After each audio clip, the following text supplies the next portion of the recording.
We want to turn to the panel. Swati Tyagarajan has been monitoring the environment for a long time. I said the immediate crisis is air pollution, and of course we've got the man himself, the member secretary of the Central Pollution Control Board, Dr. Prashant Gargav, who's going to perhaps tell us how bad it is.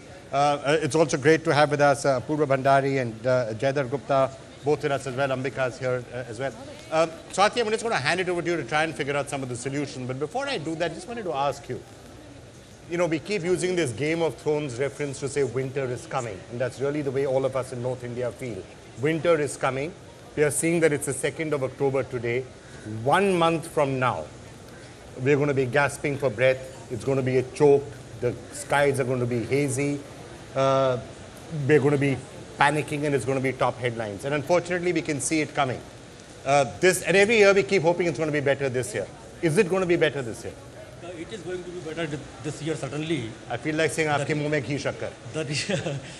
In fact, the past experiences also indicate that we have been able to improve air quality in Delhi and also North India. And we have been working with a very clear strategy. We have been tackling all the sources together. It's not just industries, be it road dust, be it vehicles. So there are different sources which are being tackled. B, we have very clear approach in terms of use of technology as well as enforcement.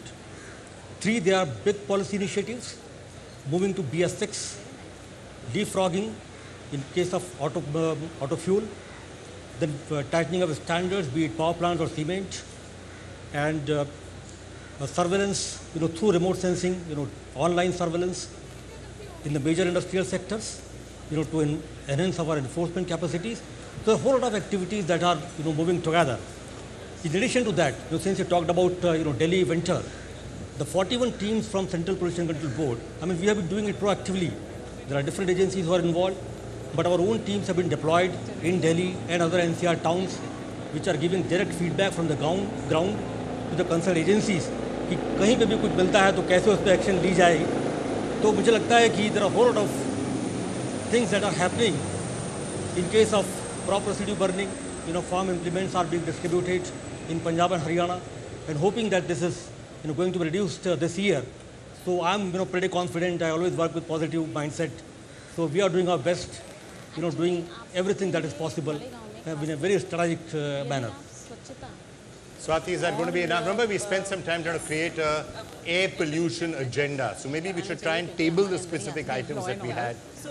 दो चीज़ें अगर ठीक हो जाएं तो I think it is very promising, very promising. We sort of decided that existing laws need to be enforced a lot better. I think, if not, maybe states like Delhi and Bombay and many places, the laws are just not enforced. When you go to places and you see the spewing stacks of chimney from brick kilns, and you see the industrial waste, you see the kind of pollution that goes on, or you even see polluting vehicles, we really don't have a standard on which these laws are enforced in a really strong way.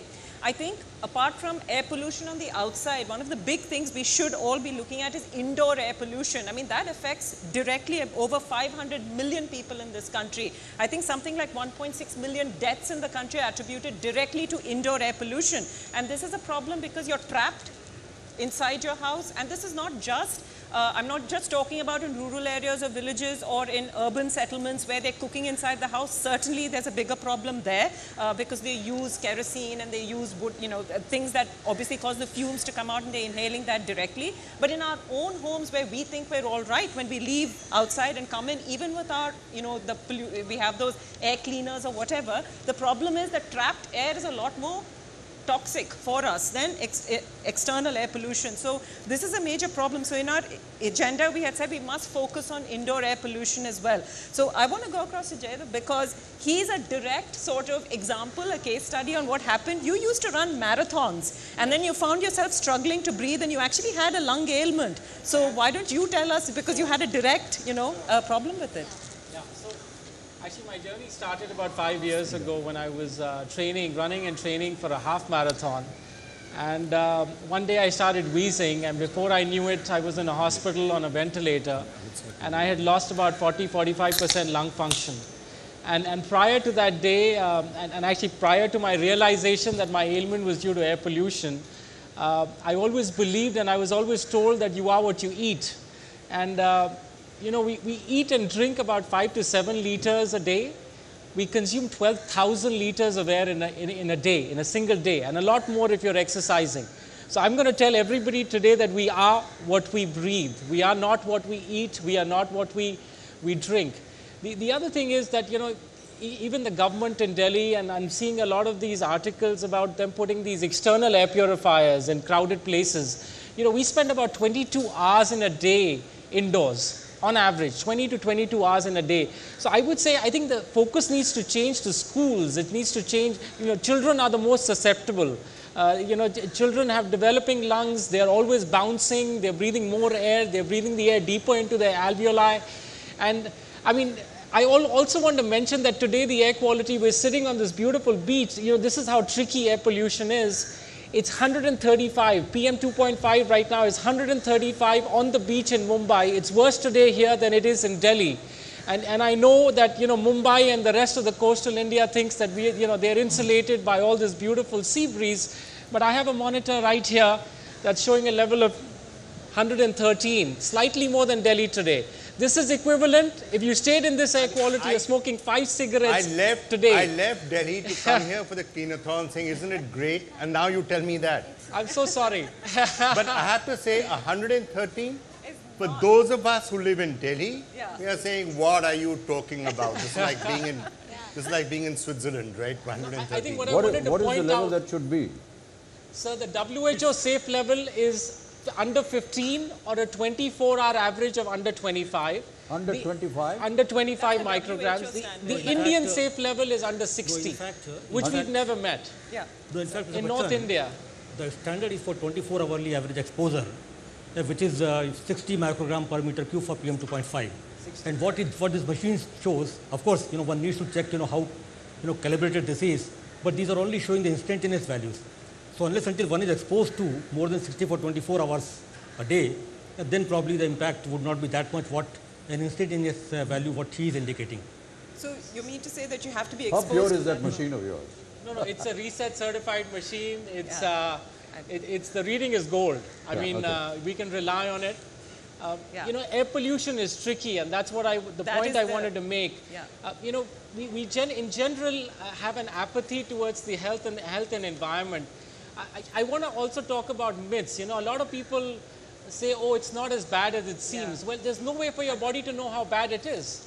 You know, I could see out of my aircraft landing in Mumbai this morning that it was going to be a really bad day in Mumbai because I could see the haze. I couldn't see the buildings. I just want to say, related to air pollution, we have Pura Bhandari with us. He is, you know, Sankalp Tharu. We tied up with them for this whole tree plantation thing that we've been talking about. And his is very interesting because it's the digital platform in which to do tree plantation. And I think he wants to take us a little bit through that.